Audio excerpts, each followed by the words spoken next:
Insurance নিয়ে যখন আমরা চিন্তা করি তখন অনেকের থেকেই আমি যে প্রশ্নগুলো শুনতে পাই সেগুলো হচ্ছে যে আমি তো অফিস থেকে কভারেজ পাচ্ছি, আমার কি আলাদা করে আর কভারেজের নেবার দরকার আছে? দ্বিতীয়, আমার তো শরীর এখন সুস্থ আছে, আমার কি আর হেলথ ইন্স্যুরেন্স আলাদা করে নেবার প্রয়োজন আছে? অনেকে একথাও চিন্তা করে যে এই টাকাটা তো আমি রিফান্ড পাবো না, তার থেকে যদি আমি এই টাকাটা জমাই, দরকার হলে সেখান থেকে আমি প্রয়োজনীয় খরচা করতে পারি। এই সমস্ত প্রশ্নগুলোরই উত্তর খুঁজবো, তার সাথে দেখবো যে হেলথ ইন্স্যুরেন্স কি থাকা উচিত এবং কতটা থাকা উচিত আমাদের।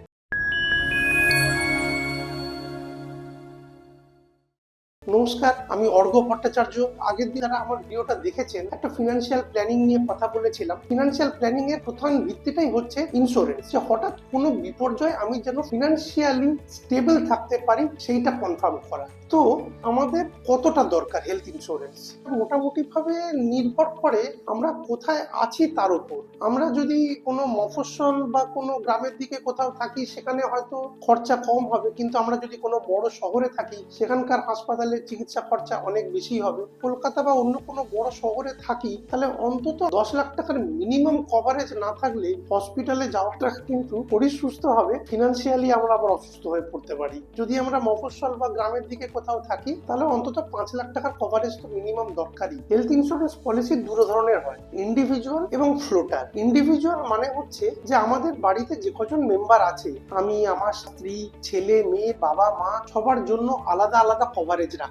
যে আমার জন্য 10 লাখ, আমার স্ত্রী তার জন্য 10 লাখ, ছেলে মেয়েদের জন্য 10 লাখ, বাবা মায়ের জন্য 10 লাখ। আর আরেকটা হয় ফ্লোটার পলিসি। ফ্লোটার পলিসি মানে হচ্ছে গোটা পরিবারের জন্য একটাই কভারেজ, 10 লাখ টাকা। পরিবারের যার যতটা দরকার হবে সে ততটা কভারেজ ওখান থেকে ব্যবহার করতে পারবে, কারোর জন্য আলাদা করে নির্দিষ্ট করে কিছু রাখা নেই। ফ্লোটার পলিসিতে প্রিমিয়াম অনেকটা কম হয়ে যায় সবার জন্য আলাদা আলাদা কভারেজ নেবার থেকে, কিন্তু একটাই রিস্ক থেকে যায়, সেটা হচ্ছে যে যদিও খুব রেয়ার তবুও একই সঙ্গে যদি একই বছরে পরিবারের 2-3 জন সদস্য হাসপাতালে ভর্তি হয়, খুব নর্মাল যদি একটা কভারেজ থাকে তাতে কিন্তু আমাদের হসপিটাল বিল নাও কুলোতে পারে। এবার ফ্লোটার পলিসিতে আমাদের বাড়িতে যদি আমি, আমার স্ত্রী, বাবা মা সবাই থাকে এবং সবার জন্য যদি একটা ফ্লোটার পলিসি করা হয় তাহলে সাধারণত ইন্স্যুরেন্স কোম্পানিতে সব থেকে বেশি যার বয়স থাকে তার বয়স অনুযায়ী প্রিমিয়ামটা ধার্য করা হয়। তো সেক্ষেত্রে আমার যারা বাবা বা মা আছে তাদের বয়স অনুযায়ী প্রিমিয়াম আসবে। তো এক্ষেত্রে যদি তাদের পলিসিটা আলাদা থাকে এবং আমাদের পলিসি আলাদা থাকে তাহলে প্রিমিয়াম একটু কম হতে পারে। তাই পরিবারের সবার জন্য একটা ফ্লোটার পলিসির জায়গায় যদি এজ ওয়াইজ দুটো অন্তত ফ্লোটার পলিসি হয়, ক্ষেত্রে আমি দেখেছি প্রিমিয়াম কম লাগে। বেশিরভাগ ক্ষেত্রে পলিসি করার সময় আমার অভিজ্ঞতায় আমি দেখেছি সবাই চিন্তা করে যে কতটা কম প্রিমিয়ামে কতটা বেশি কভারেজ পাওয়া যেতে পারে। এই কম প্রিমিয়ামে বেশি কভারেজ পাওয়ার জন্য তার যে টার্মস এন্ড কন্ডিশন আছে সেগুলো অনেক সময় খেয়াল করি না বা অতটা গুরুত্ব দিই না, তখন কিন্তু পুরোপুরি সুরক্ষিত নাও থাকতে পারি। সেটার জন্য আমাদের যে জিনিসগুলোর উপর খেয়াল রাখা দরকার তার মধ্যে হচ্ছে যে আমার পলিসিতে আমি বেড ভাড়া পার ডে কত টাকা করে পাবো। অনেক পলিসিতে একটা লিমিট বেঁধে দেওয়া থাকে যে পার ডে বেড ভাড়া 5,000 বা 10,000 টাকা অবধি 10 লাখের পলিসিতে পেতে পারি। কোনো কোনো পলিসিতে টাকার অ্যামাউন্টে থাকে, কোনো কোনো পলিসিতে ওটা পার্সেন্টেজে থাকে, পার ডে 1% বেড ভাড়া পেতে পারি। তার মানে 5 লাখ হলে 5,000, 10 লাখ হলে 10,000 অবধি পার ডে বেড ভাড়া পেতে পারি। এই জিনিসটা কিন্তু খুব ইম্পর্টেন্ট পলিসিতে, কারণ আমি যখন হসপিটালে ভর্তি হলাম, সাপোজ আমার 10 লাখ টাকার পলিসি, আমি পার ডে 10,000 টাকা বেড ভাড়ার মধ্যে ভর্তি হতে পারি। আমি 12,000 টাকার বেডে ভর্তি হলাম, ভাবলাম যদি 5 দিন থাকতে হয় তাহলে আমার 2,000 টাকা করে পার ডে বেশি লাগছে, আমি 10,000 টাকা নিজের থেকে দিয়ে দেবো। কিন্তু ব্যাপারটা তো সোজা নয়, কারণ বেশিরভাগ পলিসিতে প্রপোর্শনের ডিডাকশন বলে একটা কন্ডিশন থাকে। তার মানে হচ্ছে 12,000 টাকার বেড ভাড়াতে আমার জন্য অ্যালাউড লিমিট হচ্ছে 10,000। সেই হিসেবে টোটাল বিল যদি 2 লাখ টাকা হয় তার ওই পার্সেন্টেজের টাকাটাকে আমার টোটাল টাকা আমার ধরা হবে। মানে 12,000 টাকা থেকে যেহেতু 20% বাদ দিয়ে বেড ভাড়া হচ্ছে, 2 লাখ টাকার 20% মানে হচ্ছে 40,000 টাকা বাদ দিয়ে আমার টোটাল বিল 1,60,000 টাকা ধরা হবে। তার মানে আমার ঘাড়ে চেপে গেল 40,000 টাকা। বেড চার্জ কত, এইটা হসপিটালে ভর্তির আগে আমার মাথায় রাখা দরকার যে আমার মেডিক্লেম পলিসি থেকে আমি কত টাকা পার ডে বেড ভাড়া পাবো। এছাড়া বিভিন্ন পলিসিতে বিভিন্ন জটিল অসুখের জন্য একটা সাবলিমিট করা থাকে, যে আমার একটা 10 লাখ টাকার পলিসি আছে কিন্তু সেই পলিসিতে কোনো কোনো অসুখের জন্য একটা লিমিট করে দেওয়া আছে 4 লাখ, 5 লাখ টাকা। তো ওই অসুখের জন্য যদি আমি ভর্তি হই এবং তাতে যদি 10 লাখ টাকার খরচাও হয়, আমি কিন্তু আমার সাবলিমিট অবধি পাবো। তাই পলিসি নেবার সময় শুধু প্রিমিয়ামের খেয়াল না করে টার্মস এন্ড কন্ডিশন গুলো খুব ভালো করে দেখা দরকার। এছাড়া যে জিনিসগুলো আমাদের খেয়াল রাখা দরকার সেটা হচ্ছে যে পলিসিতে করার সঙ্গে সঙ্গে কিন্তু সমস্ত কভারেজ শুরু হয়ে যায়। অনেক সময় অনেকের ক্ষেত্রে পলিসি করার কথা চিন্তা করে যখন তার কোনো একটা শরীর খারাপ ধরা পড়েছে। এবার ইন্স্যুরেন্স কোম্পানিও সেই জন্য একটা নিয়ম করে রেখেছে যে 30 দিনের কোনো অসুস্থতা কভার করা হয় না। তাই পলিসি শুরুর 30 দিন পরে আমি যদি শরীর খারাপ হয়, হসপিটালে ভর্তি হই, তার যা বিল হবে আমি পাবো। 30 দিনের মধ্যে হলে কিন্তু আমি নাও পেতে পারি। এবং এর কিন্তু একটা কন্ডিশন দেখে নেওয়া দরকার যে এর মধ্যে অ্যাক্সিডেন্টটা কভার করছে কিনা, কারণ অ্যাক্সিডেন্ট তো কারোর আগে থেকে বলে কয়ে হয় না। অ্যাক্সিডেন্ট পলিসি করার পরে যে কোনো সময় হঠাৎ হয়ে যেতে পারে। তাই অ্যাক্সিডেন্ট কভারেজ যেন প্রথম দিন থেকে থাকে, এটা কিন্তু অবশ্যই আমাদের দেখে নেওয়া দরকার। এছাড়া কিছু কিছু শরীর খারাপ যেগুলো আমাদের পলিসি শুরুর আগে থেকে আছে, যেগুলোকে বলা হয় প্রি এক্সিস্টিং ডিজিজ, সেগুলো কভার করা হয় 3 বছর পর থেকে। কিছু কিছু পলিসিতে অবশ্য 3 বছরের কম সময়েও নেওয়া হয়। তো এইটাও দেখে নেওয়া দরকার যে আমার যদি এখন একটা কোনো জটিল শরীর খারাপ হয়ে থাকে এবং সেই শরীর খারাপটা যদি পলিসিতে কয়েক বছর পর থেকে কভার করে এবং সেটা যদি আমার জানা না থাকে, হঠাৎ করে সেইটার বাড়াবাড়িতে আমি হসপিটালে ভর্তি হলে সেই ক্লেম এক্ষুনি নাও পেতে পারি। এছাড়া কিছু কিছু অসুখ থাকে যে অসুখগুলো ধীরে ধীরে গ্রো করে, যেমন ছানি, হাঁটুর কোনো প্রবলেম যাতে নি রিপ্লেস করতে হবে, ইএনটি, এই শরীর খারাপগুলোতে অনেক পলিসিতে 2 বছরের একটা এক্সক্লুশন থাকে। তাই পলিসি শুরুর 2 বছরের পর থেকে লিস্টে যেগুলো আছে সেগুলো কভার করতে শুরু করে। আর মেটারনিটি যদিও শরীর খারাপ নয়, তবুও আজকাল অনেক পলিসিতে মেটারনিটি কভার করছে। 1 বছর 2 বছর অবধি ওয়েটিং পিরিয়ড থাকে। এইগুলো পলিসি শুরুর সময় আমাদের মাথায় রাখা দরকার, কোন শরীর খারাপটা কবে থেকে কভার করছে। আমার পরিচিত একজন হাসপাতালে ভর্তি হয়েছিল কোভিড এর সময়। তার হসপিটালে বিল হয়েছিল প্রায় 15 লাখ টাকা। হসপিটালের বিলটা তার মেডিক্লেম কভারেজ থেকে সে প্রায় পুরোটাই পেয়েছিল। বাড়ি ফিরে আসার পর সে আমাকে জিজ্ঞেস করেছিল আমার কি আর কভারেজ আছে নাকি আমাকে রিনিউ করা অবধি যদি আমাদের বাড়ির কারো শরীর খারাপ হয় আবার সেই টাকাটা আমাকে দিতে হবে। তো এখনকার পলিসিতে রিস্টোরেশন বেনিফিটের যেটা থাকে তাতে কিন্তু পলিসির কভারেজটা শেষ হয়ে গেলে ওটা আবার রিস্টোর হয়ে যায়। তো তার হসপিটাল থেকে বাড়ি আসার পরে কিন্তু তার কভারেজটা রিস্টোর হয়ে গেছিল। ওনার দরকার হোক বা না হোক ফার্দার হসপিটালে ভর্তি হওয়ার, ওনার মনে একটা সাহস ছিল যে আমার যদি আবার হসপিটালে যাবার দরকার হয় পলিসি থেকে আমি ক্লেম পাবো।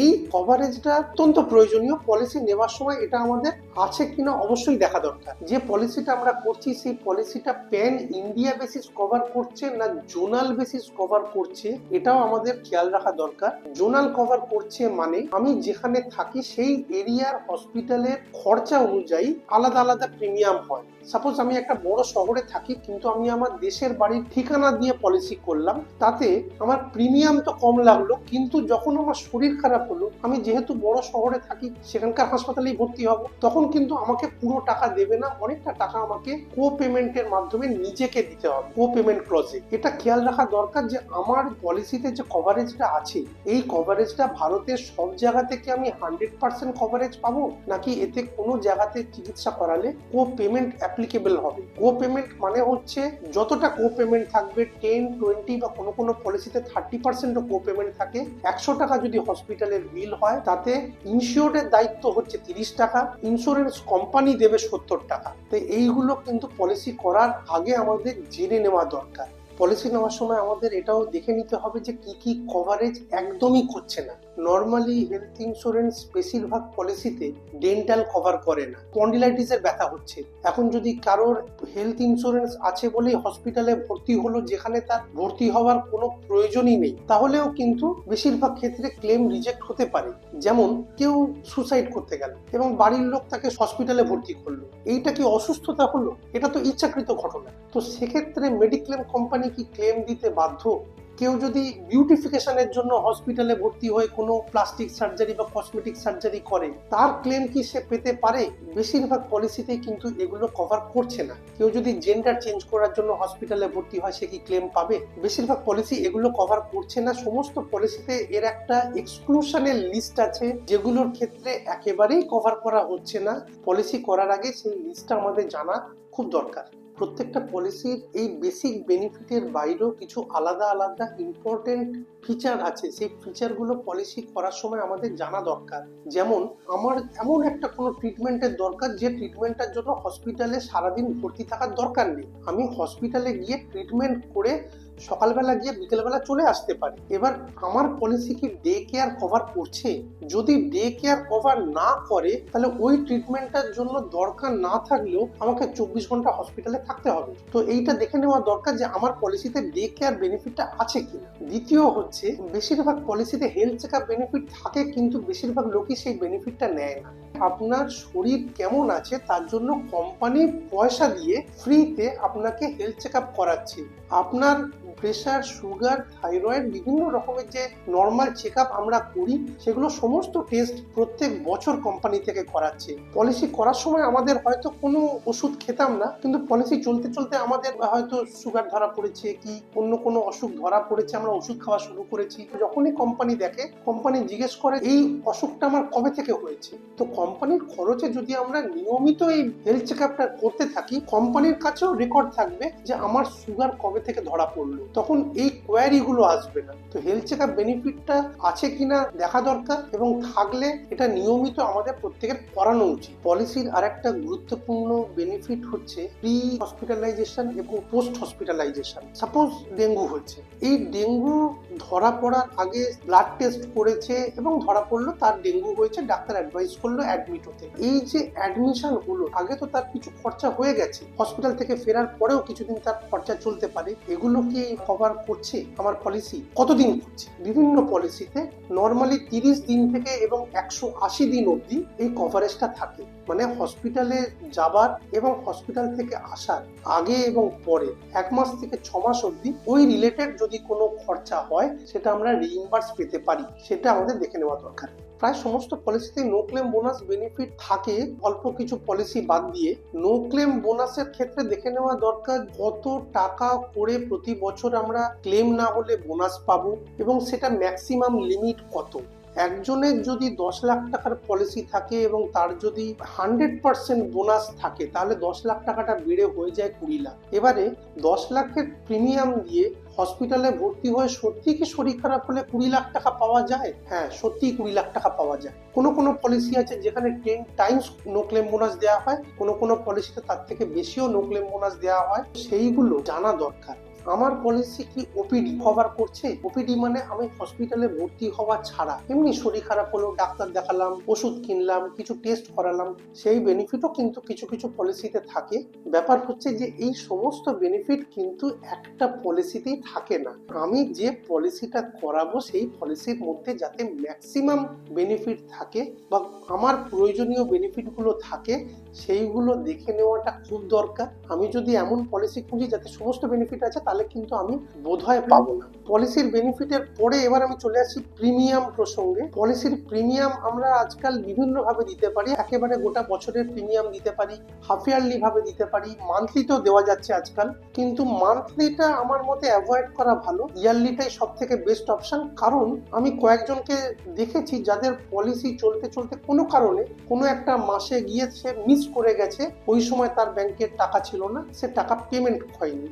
তার ফলে কি হলো, তার এত বছরের পুরনো পলিসি হঠাৎ করে ল্যাপস হয়ে গেল।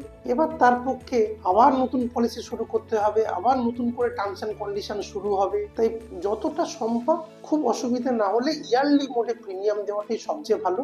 এখন পলিসিতে মাল্টি ইয়ার প্রিমিয়ামও দেওয়া যায়। মাল্টি ইয়ার প্রিমিয়াম মানে হচ্ছে 2 বছর বা 3 বছরের প্রিমিয়াম আমি একসঙ্গে দিতে পারি। তাতে প্রিমিয়ামের ক্ষেত্রে আমার একটা ডিসকাউন্টও কোম্পানি থেকে প্রোভাইড করে এবং আমার একেবারে 2-3 বছরের প্রিমিয়াম দেওয়া হয়ে রইল। এই যে এত আলোচনা করলাম, তাতে কি মনে হয় যে পলিসি থাকা দরকার না দরকার নয়? আজকে যদি কারোর হঠাৎ করে 10 লাখ টাকা 15 লাখ টাকার হসপিটালের বিল আসে, হসপিটালে ভর্তি হয়ে কজন আমরা ইমিডিয়েট টাকা বের করতে পারবো? যদি আমরা বেরও করতে পারি, ওই টাকাটা হয়তো আমরা রিটায়ারমেন্টের জন্য জমাচ্ছিলাম বা আমার ছেলে মেয়ের পড়াশোনা বা তাদের বিয়ের জন্য জমাচ্ছিলাম, পুরো সেভিংসটা ভেঙে সেই মুহূর্তে ওখানে খরচা করে দিলাম। যে প্ল্যানিং ছিল আমাদের, সেটা তো পুরো নষ্ট হয়ে গেল। ওই টাকাটা যে কম্পাউন্ড হয়ে বড় জায়গায় যেত, সেটা তো আর হলো না। তাই সময় থাকতে কভারেজ থাকাটা খুব দরকার, যাতে শরীর খারাপের সময় আমাদের টাকার জন্য লড়াই আটকে না যায়। সত্যিকারের যখন দরকার হবে আমাদের বাড়ির কেউ হসপিটালে যদি কখনো থাকে কেউ ভর্তি, সেই মুহূর্তে পলিসির বেনিফিট কিন্তু আমরা এডিট করতে পারবো না। তাই পলিসি করার আগে পলিসির সমস্ত বেনিফিটগুলো ভালো করে আগে বুঝে নেবেন, কারণ এর উপর আপনার পরিবারের নিরাপত্তা নির্ভর করছে। আমি অর্ঘ্য ভট্টাচার্য। যদি কারোর কিছু বলার থাকে বা জানানোর থাকে অবশ্যই কমেন্ট করবেন বা ফোন করবেন। আর যারা আমার আগের ভিডিওটা দেখেননি, আমি এখানে লিংক দিয়ে রাখলাম। ফিনান্সিয়াল প্ল্যানিং সম্বন্ধে কিছু জানার থাকলে এই ভিডিওটা আপনারা দেখতে পারেন। নমস্কার।